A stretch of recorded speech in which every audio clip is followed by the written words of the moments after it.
दोस्तों, आज मैं आपको एक ऐसी कहानी सुनाने जा रहा हूं जो सुनकर आपकी आंखें भर आएंगी। एक 18 साल की यतीम लड़की जिसके माँ बाप नहीं थे, जो दूसरों के घर में रहती थी, जिसे सुबह से रात तक नौकरानी की तरह खटाया जाता था। और जब उसकी शादी का वक्त आया तो उसके अपने भाई ने उसे चंद रुपयों के बदले एक 70 साल के बीमार बूढ़े के हाथ बेच दिया। सबने सोचा कनीज की जिंदगी बर्बाद हो गई। मोहल्ले की औरतें छतों पर खड़ी होकर कह रही थीं, हाय बेचारी, जवानी में ही बुढ़ापा देख लिया। लेकिन किसी को नहीं पता था कि उस बूढ़े की वसीयत में क्या लिखा है। किसी को नहीं पता था कि अल्लाह की लाठी में आवाज नहीं होती, और जब वो देता है तो छप्पर फाड़ कर देता है। आखिर क्या लिखा था उस वसीयत में, जिसे पढ़कर पूरे कमरे में बम जैसा धमाका हो गया? ये जानने के लिए इस कहानी को आखिर तक सुनिए। कनीज की दुनिया, एक यतीम की दास्तान। कहते हैं कि यतीम के सिर पर हाथ फेरने से भी जन्नत मिलती है, लेकिन अगर उसी यतीम पर जुल्म किया जाए तो अल्लाह का अर्श भी कांप उठता है। ये दास्तान है एक छोटे से कस्बे की रहने वाली कनीज की। कनीज महज 18 साल की थी, लेकिन उसकी आंखों में 80 साल के बुजुर्ग जितना गम था, जितनी खामोशी थी। जब वो बहुत छोटी थी तभी उसके वालिद और वालिदा एक सड़क हादसे में अल्लाह को प्यारे हो गए थे। उस दिन से कनीज की जिंदगी बदल गई। उसके बाद से वो अपने बड़े भाई राशिद और उसकी बीवी सलमा के रहम पर थी। भाई राशिद दिल का बुरा नहीं था, लेकिन वो अपनी तेज जुबान बीवी सलमा के आगे बिल्कुल बेबस था। सलमा एक ऐसी औरत थी जिसके दिल में रहम नाम की कोई चीज नहीं थी। उसे कनीज एक आंख नहीं भाती थी। उसे लगता था कि ये लड़की घर पर बोझ है जो मुफ्त की रोटियां तोड़ती है। सुबह की अजान के साथ ही कनीज की जद्दोजहद शुरू हो जाती थी। अभी सूरज निकला भी नहीं होता कि सलमा की कड़वी आवाज पूरे घर में गूंजने लगती। अरे ओ कनीज, अभी तक सो रही है महारानी? उठ और चूल्हा जला, मेरे बच्चों को स्कूल जाना है। कनीज अपनी फटी हुई चादर हटाती, या अल्लाह मदद कर कहकर उठ जाती। कड़ाके की ठंड हो या तपती गर्मी, कनीज के लिए कोई छुट्टी नहीं थी। वो पूरे घर का झाड़ू पोछा करती, कपड़े धोती, बर्तन मांजती और फिर सबके लिए खाना बनाती। लेकिन इतना सब करने के बाद उसे खाने को क्या मिलता? रात की बची हुई रूखी सूखी रोटियां। सलमा अपने बच्चों को घी लगाकर पराठे खिलाती, लेकिन कनीज के सामने एक सूखी रोटी फेंक कर कहती, ले खा ले, और अल्लाह का शुक्र मना कि तुझे छत मिली हुई है, वरना यतीमों को तो कोई भीख भी नहीं देता। कनीज चुपचाप वो रोटी उठाती, अपनी आंखों से बहते आंसुओं को पोंछती और दिल ही दिल में कहती, ऐ मेरे मालिक, तू तो सब देख रहा है, मुझे सब्र दे। वो रिश्ता जो दरअसल सौदा था। कनीज इतनी खूबसूरत और नेक दिल थी कि देखने वाले कहते थे कि ये तो कोई हूर है, लेकिन उसके मैले कुचैले कपड़े और उदास चेहरा उसकी खूबसूरती को छिपाए रखते थे। वक्त गुजरता गया। अब मोहल्ले के लोग दबी जुबान में बातें करने लगे। राशिद भाई, अब बहन की शादी कर दो, जवान लड़की घर में बैठी ठीक नहीं लगती। ये बातें सलमा के कानों तक भी पहुंची। उसे चिंता सताने लगी, लेकिन कनीज की खुशी की नहीं, बल्कि दहेज की। वो सोचती थी कि अगर इसकी शादी करनी पड़ी तो घर से पैसा जाएगा, दहेज देना पड़ेगा। सलमा रात दिन इसी उधेड़-बुन में रहती थी कि कैसे इस मुसीबत से पीछा छुड़ाया जाए और जेब से एक पैसा भी न जाए। तभी एक दिन एक रिश्ता लेकर बुढ़िया आई। उसने सलमा के कान में झुककर कुछ कहा। सलमा की आंखें चमक उठी। सलमा बेटी, शहर के बड़े सेठ जमालुद्दीन साहब हैं, बहुत पैसा है, बड़ी हवेलियां हैं, लेकिन बेचारे बहुत बीमार रहते हैं। उम्र कोई 70 साल होगी। उनकी बीवी बरसों पहले गुजर गई, कोई औलाद भी नहीं। उन्हें बस एक ऐसी बीवी चाहिए जो उनकी सेवा कर सके, दवा दे सके, और सबसे बड़ी बात, वो दहेज नहीं मांग रहे, बल्कि लड़की वालों को मेहर की बहुत बड़ी रकम देने को तैयार है। सलमा का लालची दिमाग तेजी से चला। 70 साल का बूढ़ा, बीमार, मतलब कनीज कुछ ही दिन में विधवा हो जाएगी, लेकिन मेहर की रकम तो मिल जाएगी। लेकिन खाला, वो बीमार है तो कितने दिन जिएंगे? अरे डॉक्टर ने जवाब दे दिया है, मुश्किल से 6 महीने या साल भर के मेहमान हैं। सलमा ने मन ही मन सोचा, ये तो सोने पर सुहागा है। कनीज घर से दफा भी हो जाएगी, दहेज भी नहीं देना पड़ेगा, और उल्टा सेठ जी पैसे देकर जाएंगे। उसने फौरन हाँ कर दी। भाई का धोखा, राशिद का कमजोर फैसला, शाम को जब राशिद घर आया तो सलमा ने उसे ये बात बताई। राशिद सन रह गया। क्या कह रही हो सलमा? कनीज अभी सिर्फ 18 साल की है। वो फूल जैसी बच्ची है। और सेठ जमालुद्दीन 70 साल के, वो तो उसके दादा की उम्र के हैं। लोग क्या कहेंगे? मैं अपनी मासूम बहन का सौदा नहीं कर सकता। तो क्या पूरी जिंदगी इसे अपनी छाती पर बैठा कर रखोगे? तुम्हारे पास इतना पैसा है क्या कि किसी जवान लड़के से इसकी शादी कर सको? आज के ज़माने में बिना दहेज के कोई लड़की को नहीं लेता। और सेठ जी इतना पैसा दे रहे हैं, उससे हम अपनी दुकान बड़ी कर लेंगे, बच्चों का भविष्य बन जाएगा। कनीज वहाँ राज करेगी, हवेली की मालकिन बनेगी। राशिद कमज़ोर दिल का आदमी था। बीवी की जिद और रोज़ रोज़ के झगड़ों के आगे उसने घुटने टेक दिए। अगले दिन कनीज को यह फरमान सुना दिया गया। सलमा ने मिठाई का डब्बा कनीज के आगे रखा और बोली, खुश हो जा कनीज, तेरे नसीब जाग गए। तेरी शादी शहर के सबसे अमीर सेठ जमालुद्दीन से तय कर दी है। कनीज के पैरों तले जमीन खिसक गई। उसने सेठ जमालुद्दीन का नाम सुना था। वो जानती थी कि वो बहुत बूढ़े और बीमार हैं। उसकी आंखों से आंसू छलक पड़े। उसने अपने भाई की तरफ देखा। भाईजान, क्या मेरा कसूर यही है कि मैं यतीम हूँ? अगर अम्मी अब्बू होते तो क्या वो मेरा निकाह एक बूढ़े से करते? राशिद नजरें नहीं मिला पाया और वहां से उठकर चला गया। सलमा ने कनीज का हाथ झटकते हुए कहा, ज्यादा नाटक मत कर। हमने तुझे पाल पोस कर बड़ा किया है। अब तेरा फर्ज है कि हमारे बारे में सोच। चुपचाप निकाह के लिए तैयार हो जा, वरना इस घर के दरवाजे तेरे लिए हमेशा के लिए बंद है। कनीज के पास कोई रास्ता नहीं था। वो पूरी रात जाजन नमाज पर बैठी रोती रही। उसने अल्लाह से फरियाद की, या रब्बुल आलमीन, अगर मेरी तकदीर में यही लिखा है तो मुझे इसे सहने की ताकत दे। मैं तेरी रज़ा में राज़ी हूँ। वो निकाह जो दरअसल सौदा था। निकाह का दिन आया। ये कोई शादी का घर नहीं लग रहा था, बल्कि ऐसा लग रहा था जैसे किसी की मैयत उठने वाली हो। ना कोई ढोल, ना कोई शहनाई। कनीज को लाल जोड़ा पहनाया गया जो किसी पुरानी संदूक से निकाला गया था। मौलवी साहब आए, सेठ जमालुद्दीन भी आए, लेकिन दूल्हा बनकर नहीं, बल्कि एक मरीज की तरह। वो कार से बड़ी मुश्किल से उतरे। हाथ में लाठी थी, खांस रहे थे। चेहरे पर गहरी झुर्रियां थीं, बाल सफेद रुई जैसे थे। मोहल्ले की औरतें छतों से झांक रही थीं। हाय बेचारी कनीज, कैसी फूटी किस्मत पाई है, जवानी में ही बुढ़ापा देख लिया। लेकिन निकाह पढ़ा गया। कनीज ने भारी आवाज में कहा, कबूल है।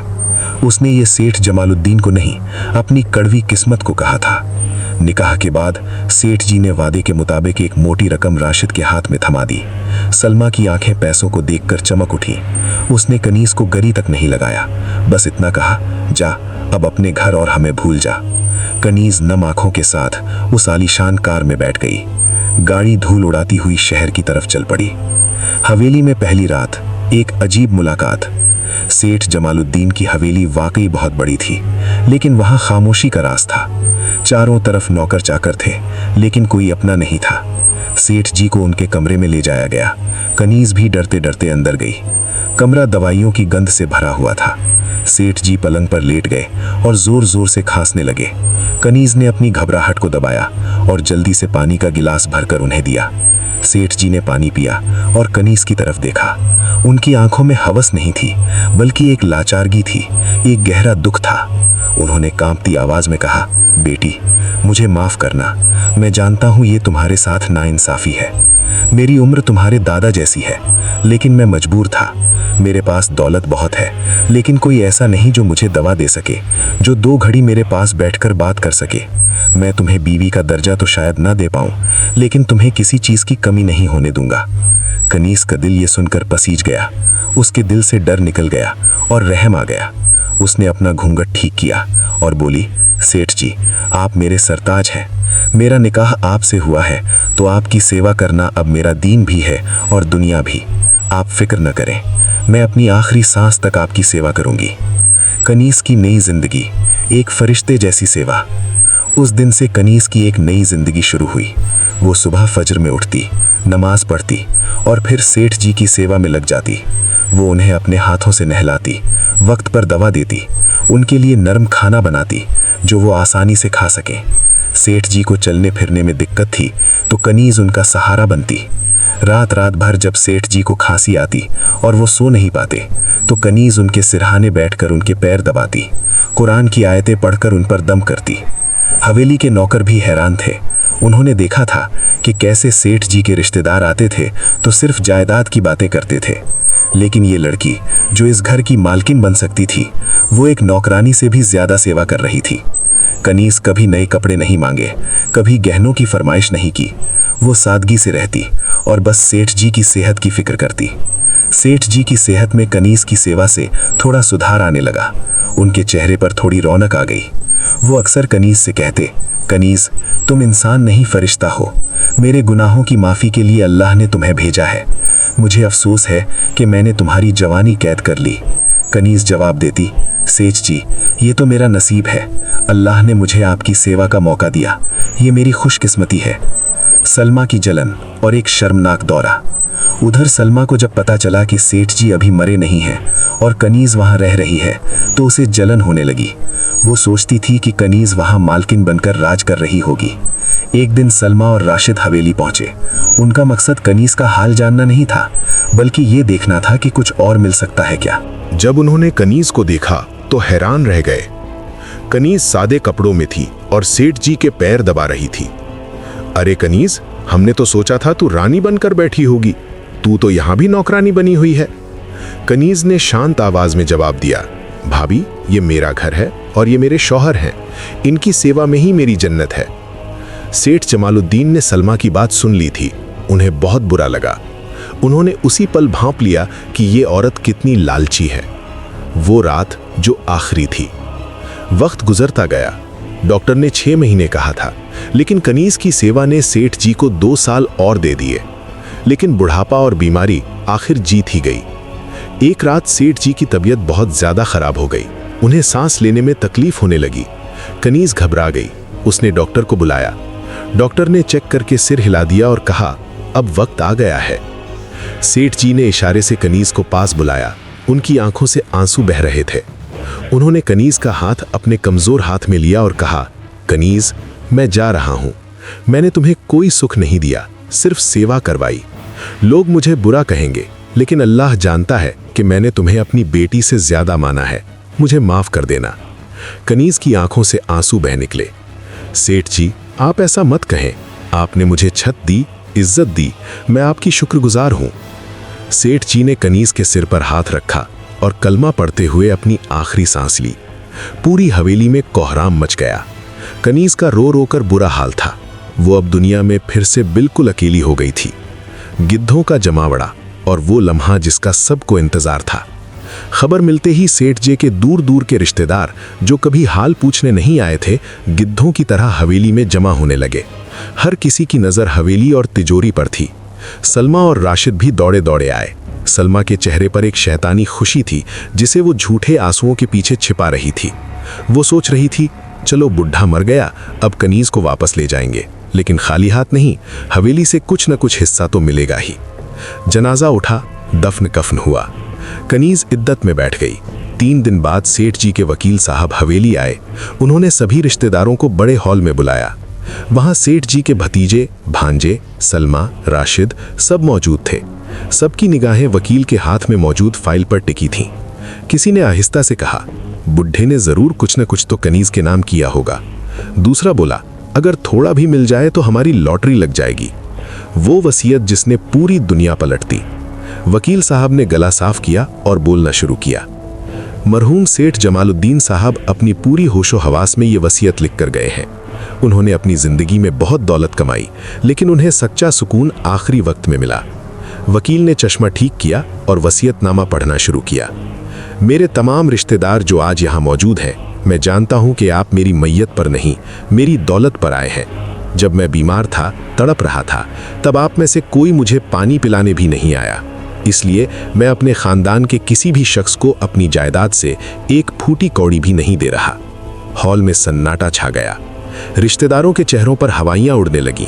सलमा के दिल की धड़कन तेज हो गई। तो फिर किसे मिलेगा सब कुछ? वकील ने आगे पढ़ा, मेरी जिंदगी के आखिरी 2 साल जिस शख्स ने मेरी औलाद बनकर, मेरी माँ बनकर सेवा की, जिसने मेरे जख्म धोए और जिसने कभी मुझसे कुछ नहीं मांगा, वो मेरी बीवी कनीज है। लोग उसे मेरी बीवी कहते हैं, लेकिन मेरे लिए वो रहमत का फरिश्ता थी।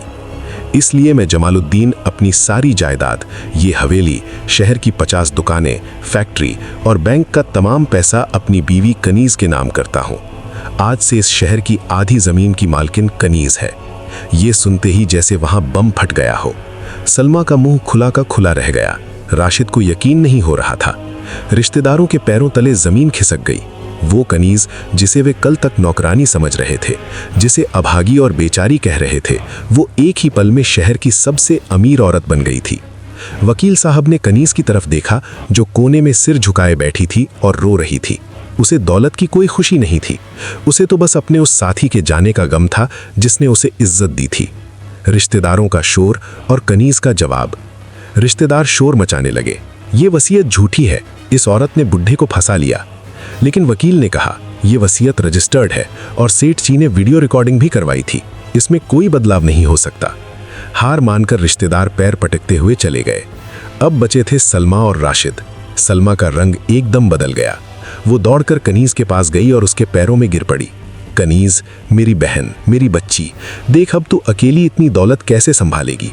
तू घर चल, मैं और तेरे भाईजान है ना, हम सब संभाल लेंगे, हम सब साथ रहेंगे। कनीज ने धीरे से अपने पैर पीछे खींचे। उसने अपनी नम आंखों से सलमा की तरफ देखा। आज कनीज की आंखों में वो डर नहीं था जो पहले हुआ करता था। एक अजीब सुकून था, एक ताकत थी। उसने धीमी मगर सख्त आवाज में कहा, भाभी, जब मुझे एक रोटी की जरूरत थी तब आपने मुझे ताने दिए। जब मुझे सहारे की जरूरत थी आपने मुझे 70 साल के बीमार शख्स को बेच दिया। आपने तो मुझे मौत के मुंह में धकेल दिया था, लेकिन ये तो मेरा अल्लाह था जिसने उस आग को मेरे लिए गुलजार बना दिया। सलमा गिड़गिड़ाने लगी, माफ कर दे, आखिर हम तेरे अपने हैं, खून का रिश्ता है। कनीज ने राशिद की तरफ देखा जो शर्म से सिर झुकाए खड़ा था। खून का रिश्ता तो उसी दिन खत्म हो गया था भाईजान, जिस दिन आपने चंद रुपयों के लिए अपनी बहन का सौदा किया था। मुझे आपकी मदद की जरूरत नहीं। सेठ जी ने मेरे लिए मैनेजर और वकील छोड़े हैं, आप लोग जा सकते हैं। सलमा ने बहुत हाथ पैर मारे, लेकिन कनीज ने उन्हें हवेली से जाने को कह दिया। वो जानती थी कि अगर उसने दोबारा इन लोगों को अपनी जिंदगी में जगह दी तो ये फिर से उसे डसेंगे। सलमा और राशिद सिर पीटते हुए, पछताते हुए उस आलीशान हवेली से बाहर निकले।